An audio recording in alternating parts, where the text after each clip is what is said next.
good morning guys সদায় ওলোৱাৰ দৰে আজি ওলাই আহিছোঁ আজি মই অকলেই যাব লাগিব যিহেতু মানুহজনো নাই দেউতাৰ ডিউটি আছে ডিউটি গ'ল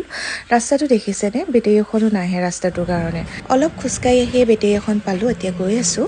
এইফালে আহি পায়ে বায়ে ক'লে চাহকাপ খাই লোৱা এইফালে চাহকাপ দিলেহি খাই ল'লোঁ মই যিহেতু কৈছিলোঁৱে কামলৈ ওলাই আহিছোঁ কামটো হৈছে বা চুলি ষ্ট্ৰেট কৰিবলৈ আহিছোঁ বা চুলিখিনি ইমানেই পাতল যে কোনেও ষ্ট্ৰেট কৰিবলৈ বিচৰা নাছিল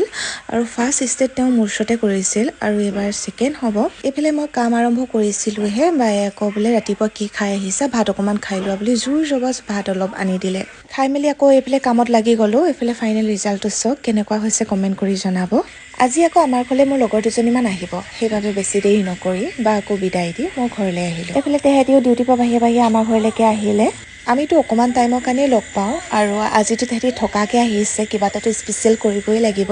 সেইবাবে তেহেঁতি গাহৰি খাই ভাল পায় গাহৰি আনিলোঁ ব্ৰইলাৰো অকণমান লৈ আহিছিলোঁ মায়ে মই সেইকাৰণে পাকঘৰত লাগি গ'লোঁ আৰু তেহেঁতিও কিবা কিবি কামত লাগি দিছিলে বাৰু মই যিহেতু তেহেঁতৰ ভাগৰ লাগি আছে অকণমান ৰেষ্ট লৈ ল'বলৈ ক'লোঁ হাঁহৰ মাংস আৰু লিভাৰ আমঠু অকণমানো লৈ আহিছিলোঁ এতিয়া ভিডিঅ'টো বেছি দীঘলীয়া নকৰোঁ খাই লওঁ বাই বাই